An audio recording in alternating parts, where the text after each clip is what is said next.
Hi, Jim Murphy, Elite Style Massage. So I wanted to do a video today on postural correction and standing correctly. Most of us get lazy as we get older because we do jobs that dictate we sit for too long, we're on smartphones, we're on tablets these days, and we just tend to slouch. And you know, if you look at me, I'm 6'2". I can be 6 foot. I can be 6'2". I can be 6 foot. I can be 6'2" just by changing my posture, okay? So you've got a natural curve that you need to have to your spine for the health and condition of your discs and also keeps it in the strongest plane. You've got a lordotic curve here, kyphotic curve here, and lordotic curve there. So if any of you have ever had back problems or neck problems, you might have seen an osteopath or chiropractor or a doctor, and they'll talk about kyphosis or lordosis. It's just a curve. When you talk about kyphosis, if you've got exaggerated kyphosis or exaggerated lordosis, it can be a problem. Normal kyphosis and lordosis is just the name of the curve that in the spine there. So when we spend many hours with our head forward, we get this forward head posture. If you exaggerate this, put your chin forward with me. So if someone's looking at a computer screen all day like this, look at the spine, it's just not ideal. Now, if you make a double chin, put your chin back, look how that changes the spine. Do that again for me. So go forward for me. Make a double chin. Look at the spine change as you make a double chin. Do it when no one's looking, because you've got a double chin, obviously. Straight away, that can correct what's going on with a lot of the spine. So when you spend time with your head forward, you know, just sit up straight and make a double chin. That's one thing you can do.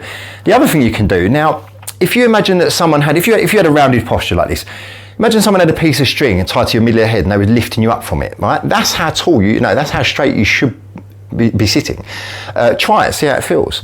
The other thing I get my clients to do, which is really useful when they first come and see me, is if you stand with your feet, your heels against a wall, so put your heels against the wall and your head against the wall, that's how tall you are. So if I do it, it feels strange. Like, that's how tall I am. Now, do that for a few seconds and then step away from the wall.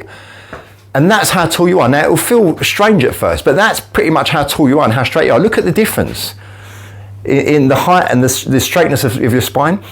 Another thing you can do, come forward for me. Another thing you can do, if you've had a long time sitting, just exaggerate an office work for me. So you're rounded, you've had typing around a keyboard, you just sink forward. Now, something I get my clients to do when they're sitting, the top of your sternum here, the top of your breastbone here, put that up to the ceiling. So just watch how that changes your whole posture just from doing that, because we do allow ourselves to drop forward too much.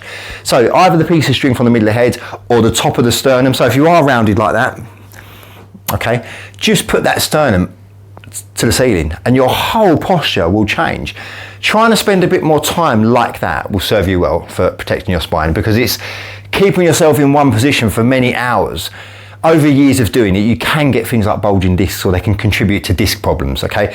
So trying to protect the future health of your spine is something you should really be giving some thought to. Now, you've allowed yourself to get into these bad habits, get into the good habits. And if you're working in an office and you're doing 5 days a week as standards, if you did this 3 times a day when you get into work, lunchtime, and in the afternoon, 3 times a day, 3 times 5 over your working week, that over the week, the month, the year, that's a lot of extra postural correction you wouldn't be doing. It can really save you from having future problems.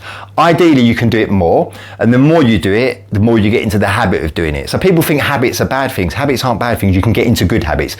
So it's remembering to get into those good habits that are really going to help you in the long term, okay? Hopefully that's been helpful, and I'll see you next time.